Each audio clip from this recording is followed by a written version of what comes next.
Good evening and welcome back to Cruising Off Duty. I am Craig. Well, we're going to talk about another power station or solar generator, depending on how you want to call it. This is from AllPowers. This is the R2500. And I got to give credit to AllPowers because I've been doing reviews for a bunch of their products over the last year. And I got to give them the award for most improved product company because they seem to be listening to what customers say, maybe some stuff I've said from my AllPowers contact, saying, look, you got to improve this or you got to change this. And then the next model comes out and it is much improved and ticks off most of those boxes. So let's just go through the history here. Over here, you'll see this was the original S2000. It functioned, it did what it needed to do, but there were so many UI problems with the buttons, the whole, got to press it to wake it up, press it and hold it to make it turn on. And it was just, the UI was my big bugaboo on this. Then they came out with the S2000 Pro, which has had more capacity, also had this 30 amp out for shore power for boats or RVs. It was an improvement, and the buttons had been slightly improved, but not drastically improved. And I told them when the first one came out, I said, you got to lower the price or you got to add better features, because right now your features are lacking in a few areas and that UI was a bit glitchy, and yet your price is pretty close to, let's say, Blue Eddy or some of the other ones, and they listened. By the time this S2000 Pro came out, they dropped the price, they've added more features, step in the right direction. Then they really impressed me when I did my review for the R600. That's this little guy right here, and I was thoroughly impressed by this. You can go back and check the review of that one, and a lot of the features, the UI issues with this were gone. Now it's just as soon as you press the button, things work. There's no press and hold. Massive improvement. And I said, you know, if this is the wave of their AllPowers future, I'm impressed. And then they came out with the R2500. So this would be kind of like your more portable, take camping, charge your phone, charge your radios, charge whatever else you need to charge. But it isn't going to be a home backup replacement. The R2500, on the other hand, very much so. It actually is expandable. You can have, I'll show you on the back, there's two ports in on the back to add what's called a B3000 additional battery. We'll talk about that more later. But that gives you not only all the features of this, but dual expandability. In fact, you can add up to 6 additional B3000 batteries. And we'll talk about that later in the video. I just wanted to go through a little bit of what you get in terms of ports. Oh, before I get into all of the AC and DC outputs here, I just want to show you what you get in the box. The first thing you do, well, you get a car adapter to, the back of it is always an XT60. So I know Blue Eddy and some other ones use XT90s. Some use XT60, some use XT90s. Some even use different ones like 5mm barrel ports, but this one uses an XT60. So if you have any existing solar generators or anything with XT60, you're already good to go. I have more than one solar generator that does that, so I've got multiple cords. Cigarette adapter. This is your MC4 connectors, which is for your solar panels. And then a really solid, like what's called like almost like a computer plug that you would put in the back of a desktop PC. And this is something I should have mentioned. It doesn't come with a separate power brick, which is so great because my original big solar generator, a Blue Eddy AC200 Max, came with a separate charging brick, like a power converter. And that thing made so much noise. The fan on that thing was constantly screaming anytime you plugged it in, even if the solar generator was fully charged. They've mostly done away with that nowadays on the modern ones. You just have a cord that plugs directly into this. And these cords are kind of universal. So even if you've lost this, you probably have something else in your house that uses the same type of cord. So good quality cords. I noticed that about all of the AllPower stuff. Really good, thick cords that seem of high quality. This MC4 connector is also important because I'm going to show you something that I do. I've mentioned this before, but I'll take this normal MC4 connector that goes into the back of the AllPowers, and I will connect the MC4 connectors to alligator clips. And I'll take those alligator clips and I'll put them on some of my many lithium iron phosphate house bank batteries I have. And when you plug into either a 12-volt one, or if you do it in series, you can make 2 batteries into a 24-volt one, and you run it through into the solar input, and now this thing thinks it's plugged into, let's say you do a 24-volt version, a solar panel that's giving out 24 volts, and it'll run it just like it's plugged into solar. So if you have a situation like I do where you have a main solar bank that plugs into one solar generator, and I charge lithium iron phosphate batteries off of that, then I take those batteries, if I need to put it near something that's kind of getting low, it's getting low before that 7 p.m. when the power gets cheap, I can just bring a battery over, plug it into the back of this, and add additional capacity onto this relatively inexpensively, because a 200 amp hour lithium iron phosphate battery is really not that expensive because it doesn't have all the bells and whistles of a solar generator, but it adds that extra capacity. So there's something to keep in mind. Now let's get back onto the different AC and DC ports that this comes with, because we're going to go through the actual website and talk about the features. But I just want to show you, you have two USB-C on the front that are 100 watt each. Then you have 4 USB-A, 2 of them are 18 watts and 2 of them are 12 watts. Then you get 4 110 volt AC out. And if you're from Europe, they have a model that has the 220 type of plugs. And then you've got that 30 amp out RV or boat plug. You have a regulated 12 volt cigarette adapter. And then you got the 5mm barrel port outs. So you've got a lot of ways to simultaneously use the power within this. So this would be a prime candidate to be your home backup. So I've been saying in many videos that a solar generator or power station is an absolute must in this day and age. Not only for the enjoyable reasons of those who like to boat like I do, RV, camp, boondock, do whatever you want to do in the outback for fun. Then you bring a solar generator or a power station, small, medium, or large, depending on your needs. Obviously, if you're backpacking, you want something small. If you're in an RV or a boat, you can definitely put something like this on it because you're not going to move it around. You're going to bring things you need to charge to this. I'll just say right up front, these products are sent to me to review. I'm not paid by AllPowers. I have no connection other than I have a contact now that says, hey, we have a new model. Do you want to review it? And I say, sure. Or I say, no, I don't have time right now or what not. But they don't tell me what to say. And if you've watched any of my reviews, you know I always do the pros and the cons. And I will do that at the end of this video. Pretty much no product that I've ever reviewed is perfect as is. There's always something that's either an issue I see, or it's just a nitpicky thing where I wish it had this or I wish it had that. And the same is true for this.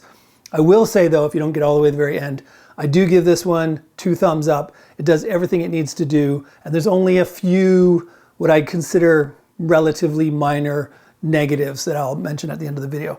First thing I want to do though is go through all of its features, and the best way to do that is to jump right on their website where they itemize each feature and the benefit thereof. So let's check out their website. Okay, as you see, I'm on the American AllPowers website. And I'm just going to go through it here just because I always end up forgetting something after I do one of these videos. I go back on the website and I see some feature that I didn't mention. So just so I don't miss anything, let's just go through it step by step. At the very top, you see there's a Black Friday sale. I don't know if you're going to be watching this before the sale's over. I do have codes that they'll give me not only for this sale, if you catch the tail end of it, that'll get you additional discounts. But also, I'll update that in the video description with whatever new sale they have going on, so that you can get the best possible deal. So as you can see, this is what it looks like. The model I have on my table looks exactly like this. I know further down they show a lot of these that don't have any rubber covers, like this. I don't know if this was an old model that they just took pictures of. You see, there's not even any dots or spots for a rubber cover to be there. But this is what they actually look like. Also, you're going to need a solar panel of some sort. That's why they call these things solar generators, because they have MPPT controllers built into them. You can see you can bundle it with a 400 watt panel. Now, I have these 400 watt panels from AllPowers. I have 2 of them actually. Right now, pre-winter, they're on my garage roof. The reason, that is the best area for sun for my house. Unfortunately, I didn't buy my house thinking about solar panels, and my backyard faces north. And this time of year in Canada, the sun's low in the sky. And so for most of the day, my afternoon, the backyard is shaded. So these panels don't get much use in the backyard, but I put them on the garage roof and they work primo. 2 of these, 400 each, so about 800. Now, you very rarely, because you can't tilt them on the roof, you can't tilt them to be the perfect angle, so you're never going to get the full 800. But even if I'm getting 450, 500 on the garage roof, that is awesome. And then I pump it into a solar panel or a solar generator up there. And then I charge lithium iron phosphate batteries from that. And then I bring those batteries around and plug them into like this AllPowers. And then it treats that battery power as if it's a solar input. So more on that later. But as you can see, you can get it with a bundle Probably save more money that way over buying them independently. But let's just go back to the R2500. So let's talk about the features here. Obviously, 2016 watt-hour capacity with the base unit. Now they're going to show you can actually combine these with additional batteries. I think that's further down. They show that on the thing. So 2016 with the base unit, 2500 watt pure sine wave inverter, 4000 watt peak. Maximum 2500 watt dual input in 1 hour. So we'll get down to that. It fast charges it. So that is something that's important if you're in a brownout situation where the power is going up and then going down for a while, then going up for a little bit. During the time it's up, you want to be able to maximize your charging capacity. Now you can change how fast it charges in the app, but we'll talk about that in a bit. Maximum input of solar is 1000 watts. So you can charge this thing pretty much to full in 2 hours if you got the full 1000 watts. Like I've said many times, whatever your solar panels are rated for, you're very, very, very rarely going to get the full wattage because there's either a little bit of haze in the sky or the solar panels aren't perfectly perpendicular to the angle of the sun rays, which is what you need to get perfect sun. You got 5 ways to charge, obviously.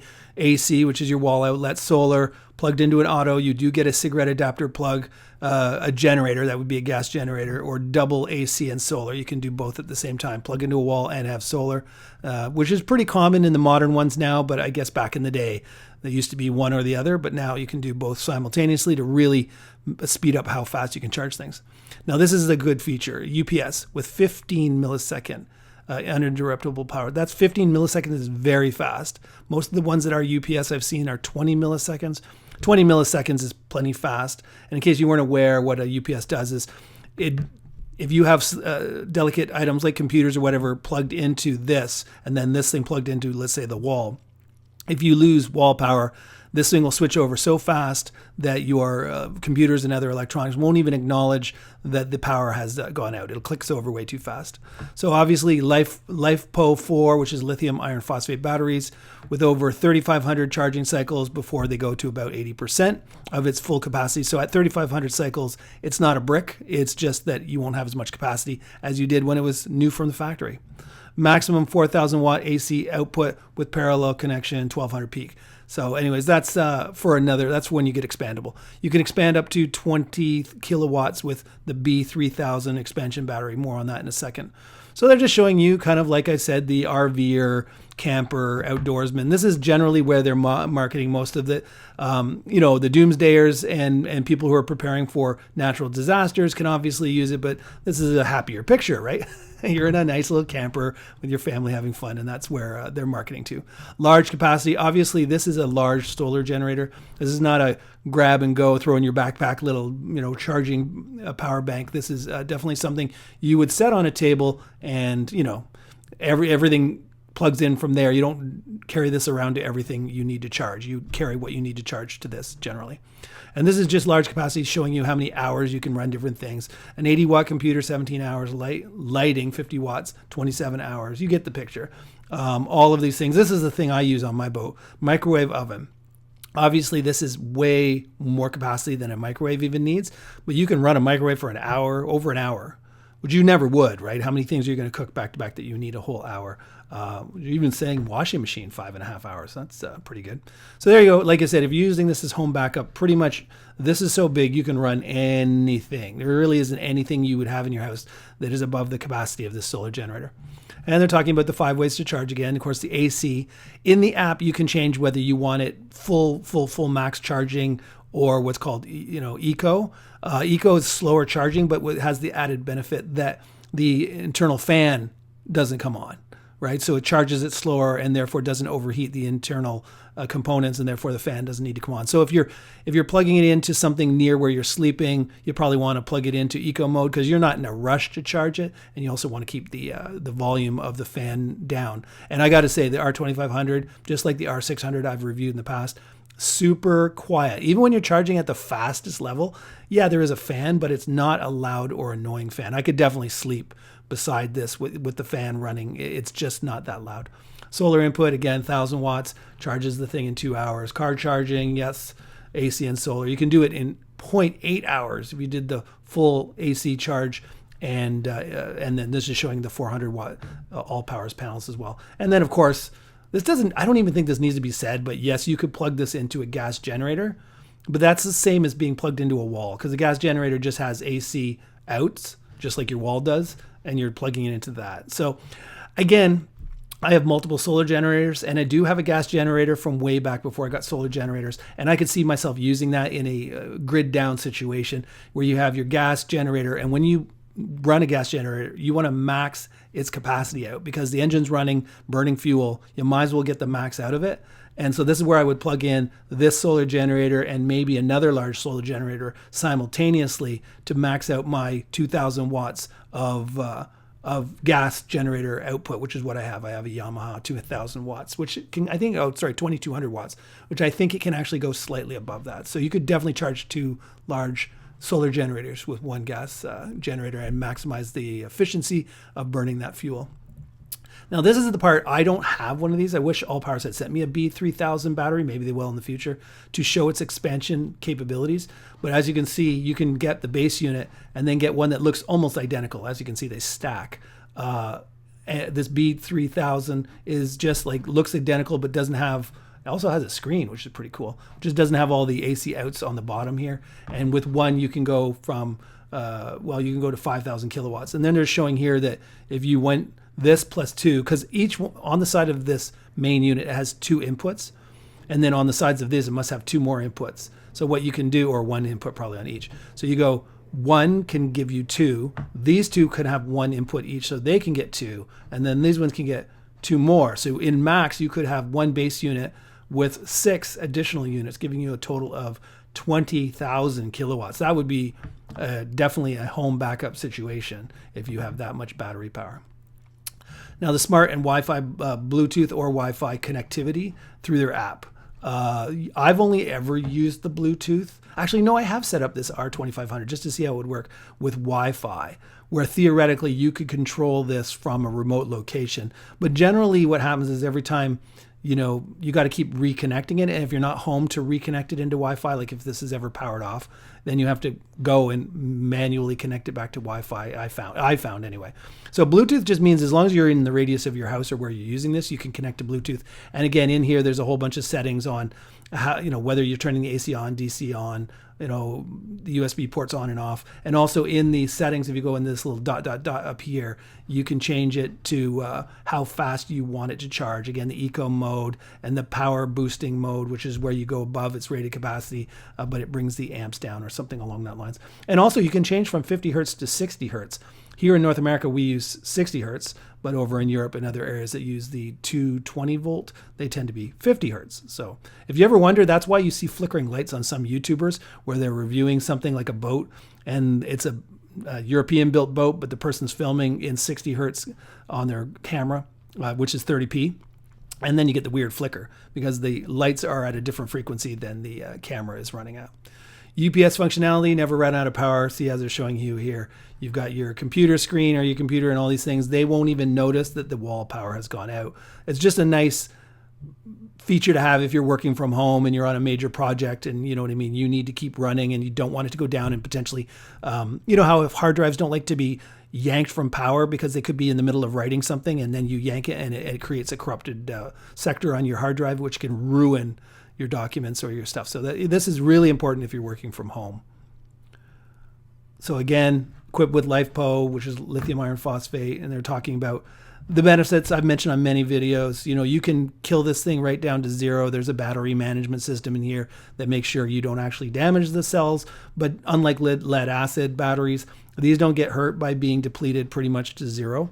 Now, I think in the circuitry, they always leave about 5%, maybe even 10% of the capacity. When this thing shows 0, it's often still got 5% in there. Like it'll shut off that it's dead, and you'll get the little warning on the screen that is low before that. And then you can actually hit power and turn it back on again, and it'll sometimes show 5%. So it's keeping it so it never does any damage. High temperature protection, low temperature protection. So this is all part of the BMS. So it won't let you charge it if it's below a certain temperature or above a certain temperature. Over discharge protection. All these protections are built in, so you don't have to really think about it. That's talking about the battery management system. Again, the same things I just mentioned.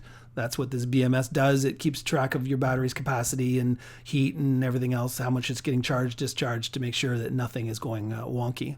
And then just pretty much showing you using it in everyday life. So that's pretty much it. I think I've covered everything. Again, there are always going to be sales on right now with Black Friday. There's soon going to be obviously Christmas sales. So I will put in the video description any links I have to extra discount codes, so you can check out that. Okay, as you can see from going through the website, I've gone through every feature, bell, whistle that this has. I also wanted to mention that I have done my own testing on this. So I've depleted it to 0, charged it back up, depleted it to 0, and I got about 85% output from the battery capacity. And as you'll see in these clips, you also find out that this thing will stop sending out power when it gets to about 5% of its battery. So let's look at a couple of those clips. Okay, it's fully charged. I'm now going to use it and see how many, I'm using 162.5 watts. I'm charging a battery, actually a 24 volt battery. So 162 watts seems like a good amount for a battery this size. So we'll see how much capacity it has. The result is you can only get it down to about 5%, and it's 1486 watts. It always ends up saying 5% when it turns itself off. All the AllPowers ones do that, even the smaller ones. So yeah, I'm recharging it, but just so you know, I depleted it by charging this 24 volt battery bank. Got 1646 watt hours out of 2016. It's about 86%, which is outstanding on this AllPowers. Okay, this is a little strange. So when I plug in the wall power, I got about 530 watts. When I then plugged in my 24 volt battery bank back here into the solar input, which it fakes it into thinking it's getting solar at 24 volts. It went all the way up to, you saw it a second ago, 1600 watts. So it'll charge real fast. But the weird thing is, if I unplug the wall power and I just plug in the 24 volt battery bank, I only get 200 watts. So if I'm plugged into AC, 500 watts, a little over. If I plug into just fake solar, 200 watts. If I plug in the AC first and then plug in the solar, I get 1600 watts. So if that's right, then this thing's gonna charge real fast. So as you can see, this thing performs well. I think anything above 80% of its capacity is excellent. So 83, 84, 86, depending on, I kept depleting it and then charging it, depleting and charging it. Depending on how quickly I was pulling power out, sometimes I'd get a slightly lower number, closer to 80%. And if I was taking it out at a perfect, the perfect C level, then I'd get more like 85, 86. So that passes my standard. Anything above 80, I feel is good. And you might be asking why only 80%? Because when you put power into a battery and then you have to convert it from DC power back into AC power, you're always going to lose something through that inverter process. Also, let's just face it, the battery just turning on the screen and the other features of this is going to have what's called parasitic drain.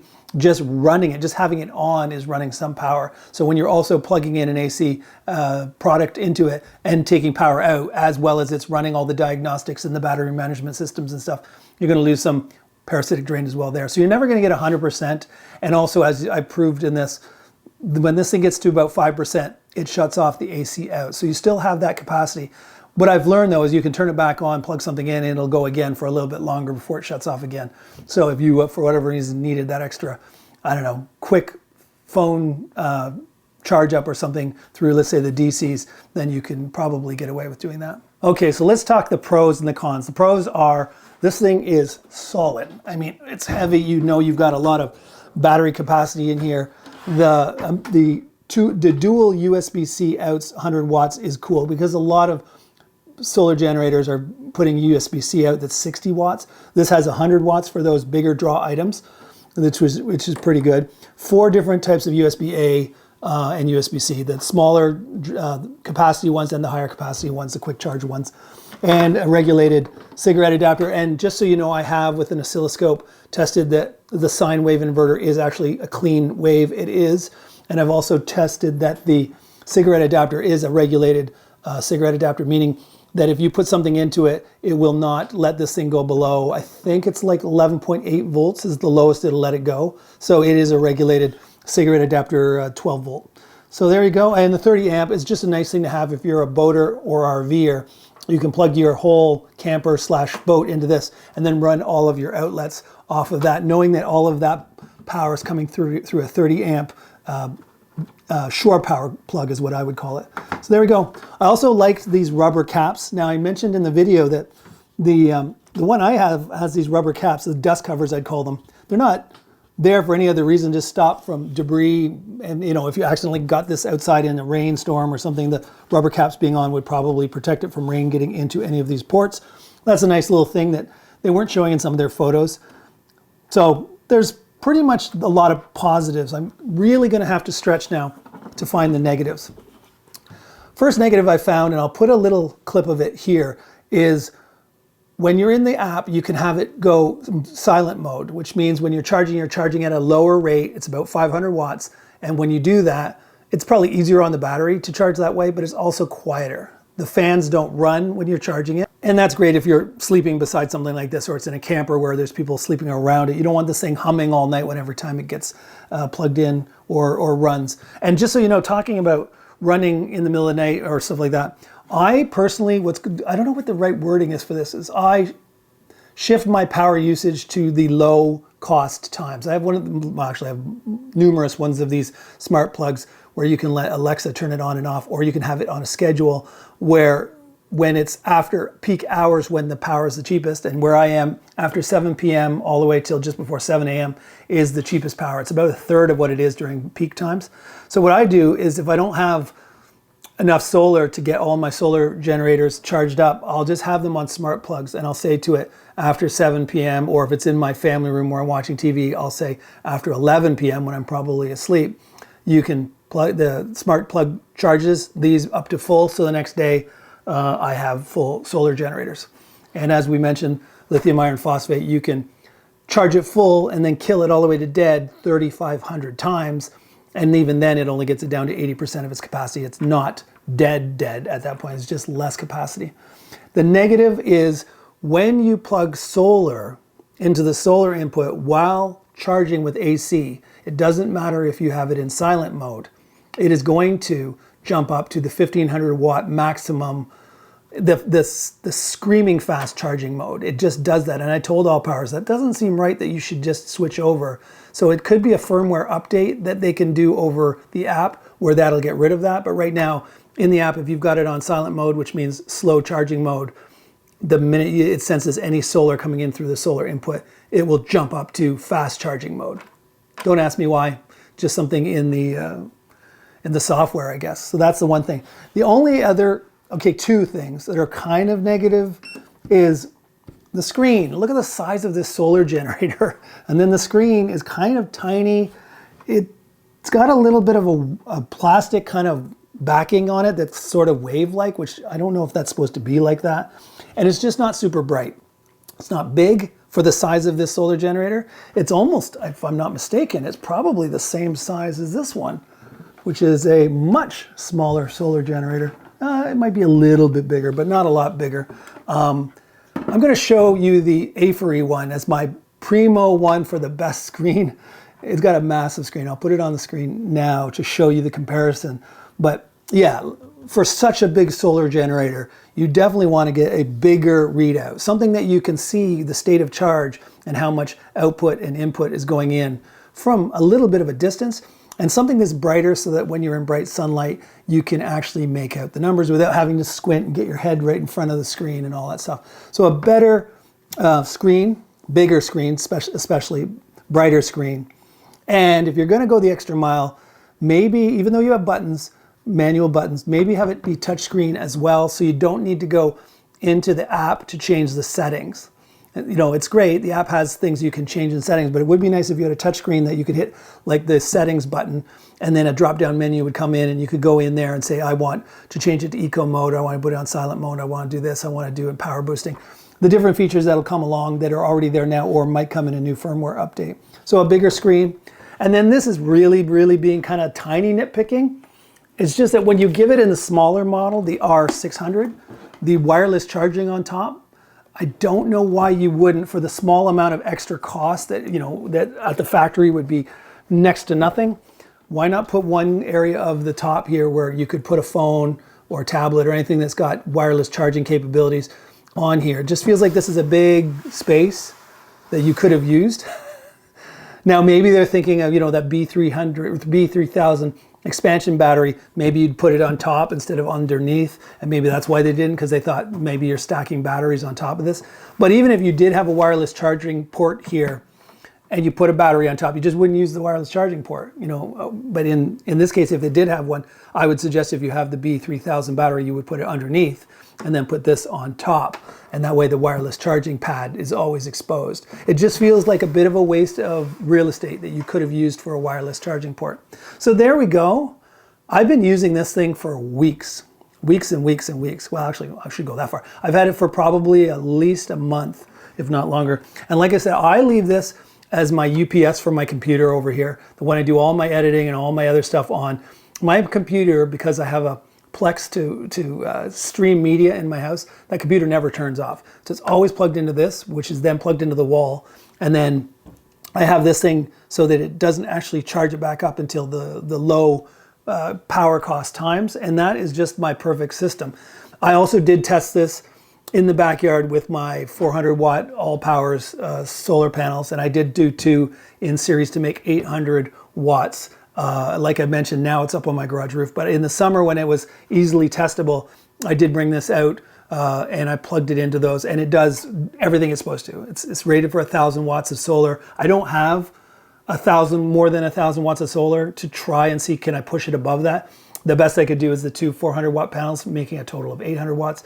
But it passed with flying colors. It charges. All of these ones have great MPPT controllers, and all that does is maximize the amount of solar coming in by lowering the volts and raising the amps and whatnot, depending on whether it's shady or shadowy or whatever. It does a really, really good job of efficiently charging this with solar.